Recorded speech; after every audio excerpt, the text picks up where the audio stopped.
Hello champions, आज हम लोग बात करने वाले हैं न्यूमेरिकल्स के बारे में कि आपको कोई न्यूमेरिकल नहीं आता है तो क्या करें। ठीक है, मतलब अभी शुरुआत है, अभी तो न्यूमेरिकल नहीं आते होंगे, अभी मतलब आपको सिखाया भी नहीं गया होगा उतना सारा न्यूमेरिकल। तो फिजिक्स में एक दिक्कत आएगी, एक केमिस्ट्री में दिक्कत आएगी, क्योंकि चैनल पे कोई जेई का है नहीं। तो हम लोग अभी नीट की बात करेंगे, जेई का कोई आएगा तो अलग से बना देंगे उसके लिए। तो फिजिक्स की अगर हम लोग यहाँ पे बात करें तो उसके न्यूमेरिकल मैं मान सकता हूँ, हो सकता है आपको अभी ना आए। तो कई बार बोल चुका हूँ मैं, आप स्पेशल मेंबर हो, इसीलिए आपके साथ कई सारे सीक्रेट्स मैं शेयर करता हूँ। आज एक और सीक्रेट शेयर करता हूँ। 11th के न्यूमेरिकल मुझे फाइनली जनवरी में सॉल्व होना शुरू हुए। जानते हो कब? आज से कितने महीने पहले? मई, अप्रैल, मार्च, फेब, 5 मंथ पहले। 5 मंथ पहले मुझसे क्वेश्चन सॉल्व होना शुरू हुए थे। जून को भी ले लो, 5 मंथ पहले, समझ रहे हो? मतलब 5 मंथ पहले I have started to solve numericals. उसके पहले मैं सॉल्व करता था, बट वो खुद को बेवकूफ़ बनाता था। चलो जाने दो, फालतू बातें बाद में करेंगे। तो न्यूमेरिकल्स आपसे कब सॉल्व होंगे इसकी टेंशन नहीं लेनी है। समय के साथ आपको सब कुछ आता जाएगा। जैसे जैसे समय निकलेगा वैसे वैसे आपको सारे कंसेप्ट आने लगेंगे, सारे न्यूमेरिकल बनने लगेंगे। ठीक है, एक बार में किसी का समझाया हुआ आपको नहीं समझ में आने वाला है। तो न्यूमेरिकल सॉल्व कैसे करते हैं? फिजिक्स को ज़्यादा हम लोग मद्देनजर रखेंगे, बिकॉज केमिस्ट्री में तो नीट को ज़्यादा थियोरिटिकल पार्ट होता है। केमिस्ट्री में ज़्यादा आप लोगों को न्यूमेरिकल नहीं आता है। नीट में न्यूमेरिकल कम आता है केमिस्ट्री में एज कम्पेयर टू फिजिक्स। ठीक है, एज कम्पेयर टू जेई में ज़्यादा न्यूमेरिकल आते हैं। हाँ, जेई मैथमेटिकल है पूरा। तो क्या करना है आपको फिजिक्स के न्यूमेरिकल के लिए? न्यूमेरिकल के लिए आपको 3 स्टेप होते हैं। सबसे पहला स्टेप, आपको क्वेश्चन की लैंग्वेज समझनी है, क्वेश्चन कहना क्या चाहता है। दूसरा, आपको क्वेश्चन से डेटा निकालना है। तीसरा, आपको क्वेश्चन का सिनेरियो, डायग्राम, जितनी चीजें हैं वो आपको बनानी है। ठीक है, चौथा चैलेंज होता है आपको अपना फिजिक्स का कंसेप्ट यूज करना, फिजिक्स कंसेप्ट यूज करना। और 5वां और आखिरी चैलेंज होता है कैलकुलेशन का। या फिर एक और स्टेप यहां पे ऐड कर दो, कंसेप्ट के साथ ऐड कर दो फॉर्मूला, और फिर लास्ट कंसेप्ट आ जाएगा कैलकुलेशन। तो अब मैं बताता हूं आपसे गलती कहां होती है। सबसे पहले तो कुछ लोग यहीं बोल्ड हो जाते हैं, लैंग्वेज में ही बोल्ड हो गए। डेटा निकाल लेंगे बट वो लैंग्वेज ही नहीं समझ पाएंगे। मतलब समझ जाएंगे कि वहां पे पोटेंशियल डिफरेंस दिया है, करंट दिया है, बट समझ ही नहीं पाएंगे कि पूछा क्या है। ठीक है, तो यहाँ पे कुछ लोग फंस जाएंगे। डेटा निकाल लेंगे कि पोटेंशियल डिफरेंस और करंट दिया है, बट वो समझ नहीं पाएंगे कि क्या हमें रेजिस्टेंस निकालना है, क्या निकालना है। तीसरा चैलेंज, डायग्राम में कुछ लोग पास हो जाते हैं अगर इजी रहा तो। कभी कभी डायग्राम दिया भी रहता है, जैसे नीट में अक्सर डायग्राम दिया रहता है। ठीक है, फिजिक्स का कंसेप्ट फेल हो जाते हैं सब। फॉर्मूला में भी तुक्का लग जाए। कैलकुलेशन में 50-50 चांस रहते हैं या 70-30 चांस रहते हैं, बिकॉज आप नीट से हो, आपका मैथमेटिक्स उतना हार्ड हो सकता है ना हो। तो कैलकुलेशन में कई सारे लोग फेल हो जाते हैं। तो न्यूमेरिकल्स आपको आएंगे कब? सबसे पहले आपको अपने आप को बेवकूफ़ बनाना छोड़ना है।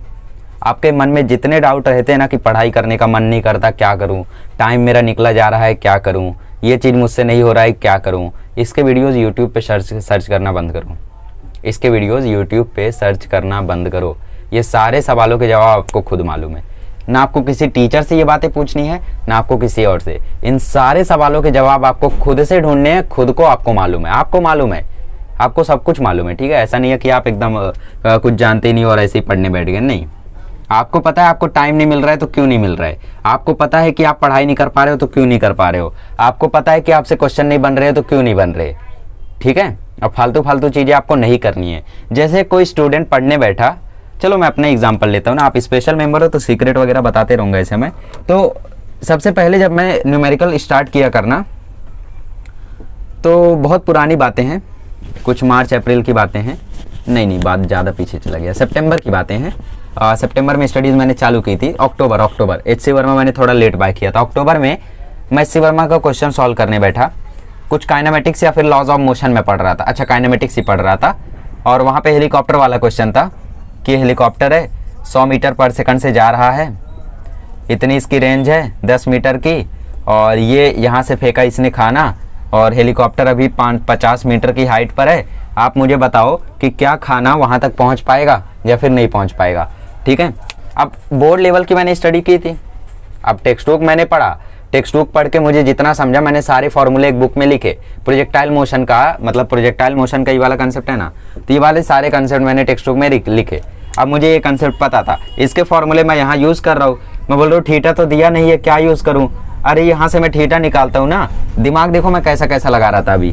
मैं मान लिया यहाँ पे देखो थीटा है, तो कॉस थीटा होता है एडजेसेंट अपॉन हाइपोटेनस। देखो एडजेसेंट है 100 और हाइपोटेनस तो यहाँ पे ये कर्व है, तो मतलब हाइपोटेनस तो ये है ही नहीं। क्या करे फिर, तो थीटा मुझसे निकला नहीं, अब मुझसे क्वेश्चन बना नहीं। अब मैं गया यूट्यूब पे मैंने सर्च किया, थ्योरी आ गई, कंसेप्ट आ गए, फिर भी क्वेश्चन नहीं सॉल्व हो रहे, क्या करे। देख डाले 10 वीडियो, फिर 10 वीडियो के बाद नीचे एक और वीडियो रिकमेंड किया था, कोई तो वीडियो था उस टाइम, शायद मैं मिस्टर इंडियन हैकर एक्सपेरिमेंट वगैरह से शायद कोई वीडियो मैं देख रहा था लगातार, तो वहाँ पे उनका वीडियो मैं देखने लगा। फिर उसके बाद किसी और का वीडियो देखने लगा, फिर दूसरे का वीडियो देखने लगा, फिर और भटक गया और टिप्स देखने लगा और ट्रिक्स देखने लगा। नीचे ट्रिक आ गई कि किसी भी क्वेश्चन को 5 मिनट में कैसे सॉल्व करें, हर क्वेश्चन बनेगा, वो वीडियो देख लिया। पता चला बज गए रात के 3, बुक उठाया, गया सो गया। सुबह उठा 12 बजे, फिर से मैथ्स पढ़ा, मैंने मैथ्स ही पढ़ा दिसंबर तक। तो हर लोगों ने वहाँ पे अलग अलग कंसेप्ट बताया। कुछ ने बोला कि हो सकता है, हाँ एक आंसर था जिसने मुझे बहुत सेटिस्फाई किया था और मैं उनको यहाँ पे प्रमोट भी करना चाहूँगा, एटीपी स्टार टीम। उनके आंसर ने मुझे बहुत सेटिस्फाई किया था। उनका आंसर क्या था कि इसकी गलती आपकी नहीं है, इसमें गलती आपकी नहीं, इसमें गलती आपके कोचिंग इंस्टीट्यूट की है। हो सकता है वो ऐसा क्वेश्चन आपको प्रैक्टिस ही ना कराएं कि आप वो क्वेश्चन कर पाओ, खुद से थोड़ी ना कर ले जाओगे। अगर आपको टीचर वैसे लेवल के क्वेश्चन कराएंगे ही नहीं तो खुद से कैसे कर ले जाओगे, ठीक है। तो वहाँ पे मैंने समझा हाँ यार इन्होंने सबसे सेटिस्फाइंग आंसर दिया। बाकी सबका मैंने देखा तो कोई बोल रहा है आप लोग प्रैक्टिस नहीं करते हो, ये नहीं करते हो, वो नहीं करते हो। नहीं, आज मैं इसका सही जवाब आपको बताता हूँ। ऐसा वीडियो कभी मत सर्च करना, आज मैं इसका जवाब आपको बता दे रहा हूँ। इसका कारण आप हो, आपकी टीचिंग फैकल्टी नहीं है। इसका कारण ये है कि आपका कंसेप्ट परफेक्ट ही नहीं है। योर कंसेप्ट इज इम्परफेक्ट, आपका कंसेप्ट परफेक्ट है ही नहीं। अरे जब आपका कंसेप्ट ही परफेक्ट हो जाएगा तो कैसे क्वेश्चन नहीं सॉल्व होगा आपसे। लॉज ऑफ मोशन पढ़ रहा था मैं, पुल्ली वाले क्वेश्चन सॉल्व कर रहा था। जैसे कुछ ही दिनों में मैं पुल्ली वाला वीडियो डालूंगा, लॉज ऑफ मोशन में आएगा, टेंशन मतलब। तो उसमें ऐसी ऑटवुड मशीन होती है, इधर से एक ब्लॉक लटकता है 5 kg का, नीट में ऐसा क्वेश्चन आया था, और इधर से एक ब्लॉक लटकता है 4 kg का। ये पुली फिक्स्ड रहती है स्ट्रिंग से, ठीक है। तो अब मुझे इसमें कंसेप्ट ही नहीं आ रहा है, तो मैंने बोला how to solve pulley questions with a trick. आ गए 10 वीडियो, देख डाले 10 वीडियो, दूसरे दिन भी बज गए 3, गया सो गया, उठा 12 बजे। ये मेरी सबसे बड़ी गलती थी, रात को देर तक पढ़ना। तो ये कंसेप्ट मुझसे सॉल्व, ये क्वेश्चन मुझसे सॉल्व ही नहीं हो रहा है। मैंने बोला बस अब मैं अपने आप को बेवकूफ़ बनाना बंद करता हूँ कि मैं सेल्फ स्टडी से कुछ कर सकता हूँ। अब मुझे या तो वीडियोज़ देखने होंगे या तो मुझे कोचिंग ज्वाइन करनी होगी। तो उस टाइम मेरे अंदर पेशेंस नहीं था, तो मैंने यूट्यूब पे वीडियोज़ नहीं देखे। हाँ, फिजिक्स वाला सर मुझे मिले थे, बट मैंने वीडियोस देखा। अरे भाई 12 पार्ट है लॉज ऑफ मोशन के, कैसे देखूंगा मैं, हटाओ, नहीं देखा, मेरी मिस्टेक थी। I have to watch. तो मैंने उनके वीडियोस नहीं देखे। जिसके वीडियोस छोटे मिले उनके में कुछ कंसेप्ट ही नहीं है, तो ये सारे कंसेप्ट मुझे आए नहीं, ये क्वेश्चन मुझसे बना ही नहीं। इसका सीधा सीधा फॉर्मूला, क्या फॉर्मूला है, नीट में क्वेश्चन आया था, acceleration is equal to m2 minus m1 g divide by m1 plus m2। बस ये फॉर्मूला है, इससे क्वेश्चन सॉल्व हो जाएगा। m2 मतलब ये दूसरा मास, m2 मतलब बड़ा वाला, तो ये बड़ा मास और ये m1 छोटा मास। इसकी वैल्यू बस पुट कर दो, g की मतलब ग्रेविटी 10 रख दो, आंसर आ जाएगा। ये क्वेश्चन नीट में आया 2020 में। तो ये सारे कंसेप्ट जब मुझे पता ही नहीं थे, मुझे पता ही नहीं था यहाँ पे इक्वेशन कैसे बनता है, फॉर्मूला कैसे आया, क्या हुआ, कुछ नहीं पता था मुझे, तो क्वेश्चन कैसे सॉल्व होगा। कंसेप्ट क्लियर है, आपने क्वेश्चन की प्रैक्टिस की है, सॉल्व होना ही होना है। और वहाँ पे हेलीकॉप्टर वाला क्वेश्चन ले लो, वैसा कंसेप्ट मैंने सीखा ही नहीं। उस कंसेप्ट का नाम है प्रोजेक्टाइल फ्रॉम टावर। वैसा कंसेप्ट मैंने किया ही नहीं था, तो मैं कैसे कर पाऊंगा। तो मेरा कंसेप्ट था इम्परफेक्ट, कंसेप्ट ही नहीं क्लियर है, तो मैं कैसे क्वेश्चन कर पाऊंगा। फिजिक्स का कंसेप्ट ही तो मेन है, जब कंसेप्ट ही नहीं क्लियर है मतलब फॉर्मूला गलत लगेगा, कैलकुलेशन तो गलत होनी है। तो ये सारी चीजें आपको नहीं करनी है। आपको जैसा क्लास में कराया जाता है, शॉर्ट नोट्स बनाओ, प्रैक्टिस करो, धीरे धीरे धीरे धीरे आप हाई लेवल के क्वेश्चंस को सॉल्व करने लगोगे। जैसे आज मुझे 11th के भारी से भारी क्वेश्चंस आ जाते हैं, जेईई मेन लेवल के, एडवांस नहीं बोलूंगा, जेईई मेन लेवल के मुझे आजकल क्वेश्चंस आ जाते हैं कि वो क्वेश्चन कैसे सॉल्व होगा, कौन सा कंसेप्ट लगेगा। बट जब मैं 11th में था तो मेरा बहुत मतलब आधा 11th तो मेरा वीक गया था, सच बोलना चाहूँगा मैं यहाँ पे, आधा 11th मेरा बर्बाद गया था आधा, ठीक है। बट कहीं ना कहीं मेरी आंखें खुली और मैंने 11th ठीक कर लिया था।